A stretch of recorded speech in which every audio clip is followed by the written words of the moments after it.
Okay, അപ്പോൾ ഇന്ന് നമ്മൾ ഡിസ്കസ് ചെയ്യാൻ പോകുന്നത് BEGC 105 അമേരിക്കൻ ലിറ്ററേച്ചറിൽ ബ്ലോക്ക് 3 അതിൽ യൂണിറ്റ് 3 ആണ് നമ്മൾ ഡിസ്കസ് ചെയ്യാൻ പോകുന്നത്. ബ്ലോക്ക് 1 യൂണിറ്റ് 1 യൂണിറ്റ് 2 നമ്മൾ ഓൾറെഡി ഡിസ്കസ് ചെയ്ത് ഷോർട്ട് സ്റ്റോറി ആയിരുന്നു.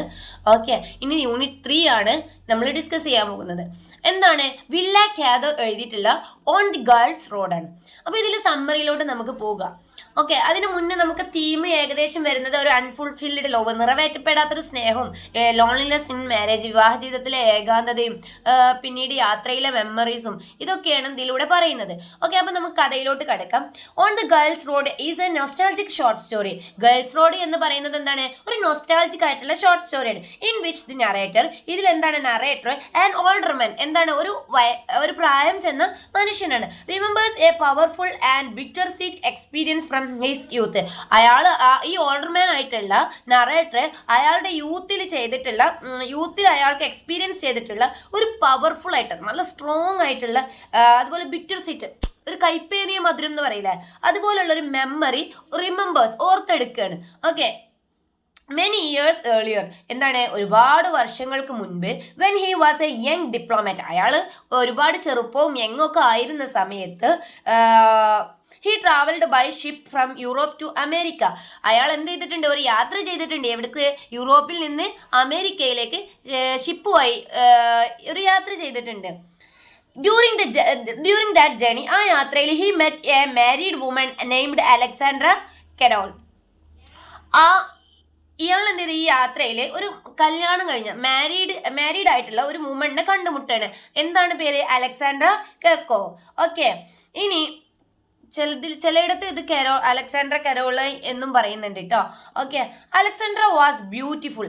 അലക്സാൻഡ്ര എന്താണ്? ഒരു നല്ല ഭംഗിയുള്ള, ജെന്റിൽ ആയിട്ടുള്ള, and trapped in an unhappy marriage with an older. എന്താണ് ഇതിൽ പറയുന്നതാണ്? അലക്സാൻഡ്ര എന്ന് പറയുന്നത് നല്ല ഭംഗിയായിട്ടുള്ള ഒരു സ്ത്രീയാണ്, അടിപൊളിയായിട്ടുള്ള ഒരു സ്ത്രീയാണ്. ആ സ്ത്രീ എന്ത് ചെയ്യാണ്? ഒരു അൺഹാപ്പി ലൈഫ് ലീഡ് ചെയ്തുകൊണ്ട് ഇങ്ങനെ പോവുകയാണ്. ആരുമായിട്ട്? വിത്ത് ആൻ ഓൾഡർ, ഒരു പ്രായം ചെന്ന മനുഷ്യന്. പ്രായം ചെന്നത് മാത്രമല്ല, ഓൾഡർ ആൻഡ് വെൽത്തി മെൻ, സമ്പത്തും അധികമുള്ള ഒരു മനുഷ്യന്റെ കൂടെയാണ് ആ ഒരു സ്ത്രീ ജീവിക്കുന്നത്. She was lonely and emotionally neglected. അവൾ എല്ലാം കൊണ്ട് എന്തായിരുന്നു? അവൾ ലോൺലി ആയിരുന്നു, ഏകാന്തത അനുഭവിക്കുന്ന ഒരു സ്ത്രീ ആയിരുന്നു. അത് മാത്രമല്ല, she was neglected, emotionally neglected. അവൾ ഇമോഷൻ കൊണ്ട് എന്തായിരുന്നു? ഒഴിവാക്കപ്പെട്ട സ്ത്രീയായിരുന്നു. അതായത് മറ്റുള്ളവർ നെവർ മൈൻഡ് ചെയ്യൂല. ഇവിടെ ഉദ്ദേശിക്കുന്നത് എന്താ വെച്ചിട്ടുണ്ടെങ്കിൽ, ഈ അലക്സാൻഡ്ര കരോളയുടെ ഹസ്ബൻഡായ ദ കൗണ്ട് കരോളൈ എന്ത് ചെയ്യുന്നുണ്ട്? ഒരുപാട് സമ്പത്തും ഒരുപാട് വെൽത്തും ഒരുപാട് എന്താ പറയുക, ഈ യാത്രകളും എല്ലാ സാമൂഹ്യ പ്രവർത്തനങ്ങളും എല്ലാം ചെയ്യുന്ന ഒരാളായിട്ടും സ്വന്തം ഭാര്യയുടെ ആന്തരിക ലോകം മനസ്സിലാക്കാൻ കഴിയാത്ത ഒരാളായിട്ടാണ് ഇവിടെ ചിത്രീകരിക്കുന്നത്. കാരണം ഭർത്താവ് എന്താണ്? സോഷ്യലി എല്ലാ കാര്യങ്ങളിലും ഏർപ്പെട്ട ആ കാര്യങ്ങൾ സോൾവ് ചെയ്ത് കൊടുക്കുന്നുണ്ട്, ഔദ്യോഗിക ബന്ധങ്ങളുണ്ട്, എല്ലാം ഉണ്ട്. എന്നിട്ടും എന്ത് ചെയ്യുന്നില്ല? സ്വന്തം വീട്ടിലിരിക്കുന്ന ആളുടെ ഫീലിങ്സ് മനസ്സിലാക്കാൻ ഭർത്താവിന് കഴിയുന്നില്ല. ഓക്കെ, ഭർത്താവ് എന്താണ് ചിന്തിക്കുന്നത്? ഞാൻ അവളെ ഒരുപാട് യാത്രകൾ കൊണ്ടുപോകുന്നുണ്ട്, ഞാൻ പോകുന്നിടത്തൊക്കെ അവളെ കൊണ്ടുപോകുന്നുണ്ട്, എല്ലാം ചെയ്യുന്നുണ്ട്. പക്ഷേ ഒരു ഭാര്യയ്ക്ക് വേണ്ട ഫീലിങ്സ്, അതായത് ചെറിയ ചെറിയ കുഞ്ഞു സന്തോഷങ്ങൾ കൊടുക്കാണ്ടാവും അല്ലേ? കുറച്ച് നേരം സംസാരിക്കുക, പരസ്പരം കുറച്ച് നേരം സമയം ചെലവഴിക്കുക, ഇങ്ങനത്തെ കാര്യങ്ങളൊന്നും ഈ കൗണ്ട് കരോളൈ ശ്രദ്ധിക്കുന്നില്ല. പക്ഷെ അലക്സാൻഡ്ര കരോളൈക്ക് എന്താണ് വേണ്ടത്? ഇവൾക്ക് വേണ്ടിയിട്ട് ഒരു കുറച്ച് സമയമെങ്കിലും അവളെ കൂടെ സംസാരിക്കാൻ, കളിക്കാൻ, ചിരിക്കാൻ വേണ്ടി സമയം ചെലവഴിക്കുന്നതിനെയാണ് അവൾ ആഗ്രഹിക്കുന്നത്. പക്ഷെ അവൾ എന്താണ്? ഒരുപാട് സുഖങ്ങളിലാണ് ജീവിക്കുന്നത്. പക്ഷെ ആ സുഖങ്ങളൊന്നും അവൾക്കൊരു സുഖങ്ങളായിട്ട് തോന്നാത്ത എന്താണ്? ഈ ഭർത്താവിന്റെ സാമീപ്യം അവൾക്ക് കിട്ടുന്നില്ല. ഭർത്താവുണ്ട്, പേരിനൊരു ഭർത്താവുണ്ട് അല്ലേ, പക്ഷെ ഒരു സാമീപ്യം കിട്ടുന്നില്ല അവിടെ. അതാണ് ഈ ഒരു കുഞ്ഞൊരു സമ്മറിയിലൂടെ ചിത്രീകരിച്ചത്. ഇനി നമ്മൾ പറഞ്ഞത് എന്താ വെച്ചിട്ടുണ്ടെങ്കിൽ, നമ്മൾ പറഞ്ഞില്ലേ Alexander was beautiful, gentle and trapped in an unhappy marriage with an older. Already നമ്മൾ പറഞ്ഞു older wealthy men. Okay, she was lonely and emotionally neglected. അവൾ എന്താണ്? ലോൺലി ആണ്, ഇമോഷണലി നെഗ്ലക്റ്റഡ് ആയിട്ടുള്ള ഒരു പേഴ്സൺ ആണ്. ഭർത്താവിനാൽ ഇമോഷണലി നെഗ്ലക്റ്റഡ് ആയിട്ടുള്ള ഒരു പേഴ്സൺ ആണ്. The narrator and Alexandra slowly developed a deep and tender connection. അലക്സാൻഡ്രയും ഈ കഥ പറയുന്ന നറേറ്ററും കൂടി എന്ത് ചെയ്തു? ഈ യാത്രയിൽ പിന്നീട് എന്താണ്? നല്ലൊരു കണക്ഷൻ ഡെവലപ്പ് ചെയ്യുന്നത്. അവൾ എങ്ങനെയാണ്? Something more emotional emotional than physically ഉള്ള ഒരു റിലേഷനേക്കാളും സ്ട്രോങ് ആയിട്ട് ഇമോഷണലി അവർ തമ്മിൽ എന്തായിട്ടുണ്ട്, ഒരു നല്ല സ്ട്രോങ് ബോണ്ട് ക്രിയേറ്റ് ചെയ്തിട്ടുണ്ട്. എങ്ങനെ ഷെയർഡ് കോൺവെർസേഷൻ, അവരെന്ത് ചെയ്ത് ഒരുപാട് നേരം എന്ത് ചെയ്ത് അവരുടേതായ കഥകളും ഓരോ ഓർമ്മകളും എല്ലാം എന്ത് ചെയ്ത് ഷെയർ ചെയ്ത്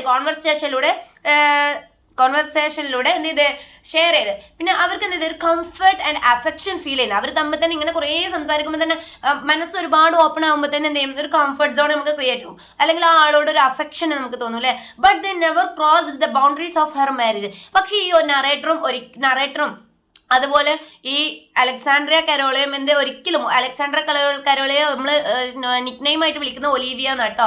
ഇവർ തമ്മിൽ ഒരിക്കലും അവരുടെ മാരേജ് ബൗണ്ടറീസ് എന്ത് ചെയ്തില്ല,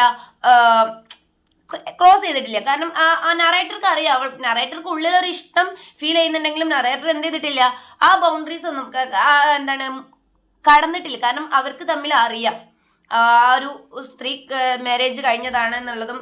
okay as the journey continued, ഈ യാത്ര ഇങ്ങനെ തുടർന്നുകൊണ്ടേയിരുന്നു. അലക്സാണ്ട്ര ഫെൽ ഇൽ. അലക്സാണ്ട്രക്ക് എന്തായി, ഒലിവിയക്ക് എന്തായി, ഒരു ഇല്ല് ഫീൽ ചെയ്ത്. And the narrator took care of her lovingly. എന്താണ് ഈ നറേറ്റർ പിന്നീട് അവൾ എന്ത് ചെയ്യണേ, നല്ല ടുക്ക് കെയർ, അവൾ നല്ലൊരു കെയർ ചെയ്യണേ. ഒരു അസുഖം ബാധിച്ച ആളെ സ്നേഹത്തോടെ സന്തോഷത്തോടെ അവളെ എന്ത് ചെയ്യണം, ഒരുപാട് ഹൃദയത്തിൽ നിന്ന് നല്ല സ്നേഹം കൊടുത്ത് അവളെ കെയർ ചെയ്യണം. Their bond grew stronger. ഇതും കൂടി ആയപ്പോൾ എന്തായി, അവരുടെ ബോണ്ട് വളർന്ന് എങ്ങനെ സ്ട്രോങ്ങർ ആയിട്ട് വളർന്നു. ബട്ട് ദേ ബോത്ത്, അവർക്ക് എന്തറിയാം, പക്ഷെ അവർക്ക് രണ്ടുപേർക്ക് എന്തറിയാം, ന്യൂ ദെയർ റിലേഷൻഷിപ്പ്, അവരുടെ റിലേഷൻഷിപ്പ് ഒരിക്കലും could never turn into a real future, അതൊരിക്കലും റിയൽ ഫ്യൂച്ചറിലോട്ട് കടന്നു പോകില്ല എന്നുള്ളത് അറിയാം. When the ship reach America, എന്ത് ചെയ്തു, നമ്മുടെ ഷിപ്പ് അമേരിക്കയിൽ റീച്ച് ചെയ്തു. ദേ പാർട്ടഡ് ഫോർ അവർ, അവരെന്താവണേ, എന്നേക്കുമായിട്ട് പിരിയാൻ പോവാണ് അല്ലേ. ബിഫോർ ലിവിങ്, ഈ യാത്ര പിരിയുന്നതിന്റെ മുന്നായിട്ട് Alexandra secretly gave him a box containing a lock of her hair and a painting. അങ്ങനെ എന്താണ് നമ്മളുടെ അലക്സാണ്ട്ര കരോള എന്ത് കൊടുക്കണേ, ഒലിവിയ എന്ത് കൊടുക്കണേ, നറേറ്റർക്ക് ഒരു ഗിഫ്റ്റ്, സീക്രട്ട് ആയിട്ട് ഒരു ബോക്സ് ഗിഫ്റ്റ് കൊടുക്കണം. അതിലുള്ള എന്താണ് ലോക്ക് ഓഫ് ഹെർ ഹെയറും ആൻഡ് പെയിന്റിങ്, അതിലുണ്ട് അവളുടെ ഓർമ്മകളായിട്ട് അവനക്ക് നറേറ്റർക്ക് സമ്മാനിച്ചത്. This small gifts become symbols of the most meaning and painful memory of his youth. ഈ ഒരു ഗിഫ്റ്റ് പിന്നീട് എന്തായി മാറുകയാണ്, ഈ നറേറ്ററിന്റെ ജീവിതത്തിൽ ഒരു സിമ്പിളായി മാറണേ. എന്തിന്റെ simple, most meaning and painful memory. ഒരു നല്ലൊരു അർത്ഥവത്തായിട്ടുള്ള ഒരു ഗിഫ്റ്റ് ആവണം. അത് മാത്രമല്ല പെയിൻഫുൾ മെമ്മറിയാണ്, വേദനയോട് കൂടിയുള്ളൊരു മെമ്മറിയാണ്. അത് പറയാൻ കാരണം എന്താണ്, നറേറ്റർക്ക് ഈ അലക്സാണ്ട്ര കരോളയോട് ഒലിവിയോട് എന്ത് തോന്നുന്നുണ്ട്, ഇഷ്ടം തോന്നുന്നുണ്ട്. പക്ഷെ പറയാൻ പറ്റുന്നുണ്ടോ, ഇല്ല. ഈ നറേറ്റർക്ക് എന്തറിയാം, ഈ സ്ത്രീ എന്താണ്, മാരീഡ് ആണ്. മാത്രമല്ല മാരീഡ് ആണെങ്കിൽ കൂടി ഇയാൾക്ക് സ്നേഹം കൊടുക്കണം എന്ന് ആഗ്രഹമുണ്ട്. പക്ഷെ എന്താണ്, ഓരോ ബൗണ്ടറീസ് ഉണ്ടല്ലേ, അവർക്കിടയിൽ ഓരോ ബൗണ്ടറീസ് ഉണ്ട്. അത് വെച്ചിട്ട് അവരെന്ത് ചെയ്യണേ, അവരുടെ സ്നേഹം പരസ്പരം അവർ തുറന്നു പറയാതെ യാത്രയിൽ പരസ്പരം സംസാരിച്ച് അങ്ങനെ പിരിയണ്ടേ. ഓക്കെ, ഇയേഴ്സ് ലേറ്റർ, ഒരുപാട് വർഷങ്ങൾക്ക് ശേഷം പിന്നീട് എന്ത് ചെയ്തു, അലക്സാണ്ട്ര ഡൈഡ്. അലക്സാണ്ട്ര എന്ത് ചെയ്യണേ, ഈ ഒലിവിയ മരിക്കണം. The narrator now looks back. Narrator ഇപ്പൊ എന്ത് ചെയ്യണേ, ബാക്കിലോട്ട് എന്താണ്, നമ്മൾ പറയില്ല ജീവിതത്തിന്റെ ബാക്കിലോട്ട് നോക്കിയാൽ എന്നൊക്കെ പറയില്ല, അതുപോലെ എന്ത് ചെയ്യണം. On that summer on the girls road with sadness, gratitude and ലോങ്ങിങ്. ആ ഒരു യാത്രയെ കുറിച്ചാണ് ഇവിടെ മൊത്തം പറയുന്നത് കേട്ടോ. ആ ബാക്കിലോട്ട് ചിന്തിച്ചു കഴിഞ്ഞാൽ അന്നേ ദിവസത്തെ ആ ഒരു ഓർമ്മ, സാഡ്നെസ്, ഗ്രാറ്റിറ്റ്യൂഡ്, ലോങ്ങിങ്, ആ ഒരു സംഭവത്തിന് ഇമോഷണലി അവിടെ ചിത്രീകരിക്കണം. That brief relationship remains one of the most emotional and unforgettable moments of his life. ഇതാണ് നറേറ്ററിന്റെ ജീവിതത്തിലെ ഏറ്റവും മോസ്റ്റ് ഇമോഷണൽ ആയിട്ടുള്ള, അതുപോലെ പെയിൻഫുൾ മെമ്മറി ആയിട്ടുള്ള, മീനിങ് ഫുൾ ആയിട്ടുള്ള, അൺഫോർഗറ്റബിൾ ആയിട്ടുള്ള ഒരു ഇമോഷൻ അല്ലെങ്കിൽ ഒരു മൊമെന്റ് ആണ് ഈ നറേറ്ററിന്റെ ജീവിതത്തിൽ ഈ ഉണ്ടായിട്ടുള്ള ഒരു സ്റ്റോറി. ഇതാണ് വില്ല കാദർ എഴുതിയിട്ടുള്ള ഓൺ ദ ഗേൾസ് റോഡ് എന്ന ഷോർട്ട് സ്റ്റോറിയിലൂടെ പറയുന്നത്. ഇതിൽ നമുക്ക് ഇപ്പൊ എന്തൊക്കെയാണ് തീം വരുന്നത്? Unfulfilled love. അൺഫുൾഫിൽഡ് ലവ് എന്ന് പറഞ്ഞിട്ടുണ്ടെങ്കിൽ എന്താണ്? നിറവേറ്റപ്പെടാത്ത സ്നേഹം. അതുപോലെ loneliness in marriage. Loneliness in marriage എന്നാണ്? ഈ സ്ത്രീ ഒരുപാട് സമ്പന്നനായ, ഒരുപാട് പ്രായം ചെന്ന ആളെ കല്യാണം കഴിച്ചിട്ടുണ്ട് അല്ലെ, എന്നിട്ടും ഒരുപാട് സമ്പത്ത് ഉണ്ടായിട്ടും ഒരുപാട് സൗകര്യങ്ങളും ജീവിതങ്ങളും എല്ലാം ഉണ്ടായിട്ടും എന്തില്ല, നമ്മൾ എന്തുണ്ടായിട്ടും കാര്യമില്ല, നമുക്കൊരു സമാധാനം വേണമെന്ന് പറയുന്ന പോലെ ഈ ആൾക്ക് എന്തില്ല, ഭർത്താവിൽ നിന്നുള്ള തനിക്ക് വേണ്ടിയിട്ടുള്ള ഒരു പ്രയോറിറ്റി, ടൈം, ഇതൊന്നും ഭർത്താവ് ചിലവഴിക്കുന്നില്ല. അവളോട് സംസാരിക്കാനോ അവളുടെ ഉള്ളറിയാനോ അവളുടെ ഇഷ്ടങ്ങൾ അറിയാനോ ഒന്നും ഭർത്താവ് ശ്രമിക്കുന്നില്ല അല്ലെ. അങ്ങനെയുള്ള ഒരു ലോൺലിനെസ് ഇൻ മാരേജ് അവൾക്ക് അത് ഈ ഒരു ഷോർട്ട് സ്റ്റോറിയിലൂടെ ഒരു സ്ത്രീ അനുഭവിക്കുന്നത് പറയുന്നുണ്ട്. അൺഫുൾഫിൽഡ് ലവ് എന്ന് പറഞ്ഞത് ഇവിടെ എന്താണ്? ഈ നറേറ്ററും ഈ അലക്സാണ്ടർ കരോളിയോ ഒലിവിയയും തമ്മിലുള്ള ഒരു സ്നേഹം. അവർ തമ്മിൽ നല്ല സ്നേഹമുണ്ട്, അവർ തമ്മിൽ നല്ല റിലേഷൻ കൊണ്ടുപോകണമെന്ന് ആഗ്രഹമുണ്ട്. പക്ഷെ എന്ത് ചെയ്യുന്നില്ല, അവരുടെ ബൗണ്ടറീസ് ക്രോസ് ചെയ്യാൻ അവർക്ക് കഴിയുന്നില്ല. പിന്നെന്താ പറഞ്ഞത്? ഈ മൊത്തത്തിൽ ഈ കഥ എന്താണ്? ഒരു മെമ്മറി ആൻഡ് നൊസ്റ്റാൾജിക് ആണ് അല്ലെ. കഥ പിന്നാമ്പുറത്തേക്ക് നോക്കുമ്പോഴുള്ള ഒരു സ്റ്റോറിയാണ്, ജീവിതത്തിന്റെ പിന്നാമ്പുറത്തോട്ട് നോക്കുമ്പോഴുള്ള ഒരു സ്റ്റോറിയാണ്. അതാണ് ഇത് മെമ്മറി ആയിട്ടും നൊസ്റ്റാൾജിക് അല്ലെ. ജീവിതത്തിൽ ഒരിക്കലും മറക്കാൻ കഴിയാത്ത, പെയിൻഫുൾ ആയിട്ടുള്ള, അൺഫോർഗറ്റബിൾ ആയിട്ടുള്ള, ഇമോഷണൽ ആയിട്ടുള്ള ഒരു ബ്രീഫ് റിലേഷൻഷിപ്പിനെ കുറിച്ചാണ് ഓൺ ദ ഗേൾസ് റോഡ് പറയുന്നത്. അപ്പൊ നിങ്ങൾക്ക് എന്താണ് ഈ on the girls road summary മനസ്സിലായിട്ടുണ്ടാവും എന്ന് വിചാരിക്കുന്നു. നിങ്ങൾക്ക് എക്സാമിന് എഴുതാൻ കഴിയും എന്ന് ചിന്തിക്കണം. ഇൻഷാ അല്ലാഹ് നിങ്ങൾക്ക് എന്തെങ്കിലും ഡൗട്ട്സ് ഉണ്ടെങ്കിൽ ചോദിക്കട്ടോ.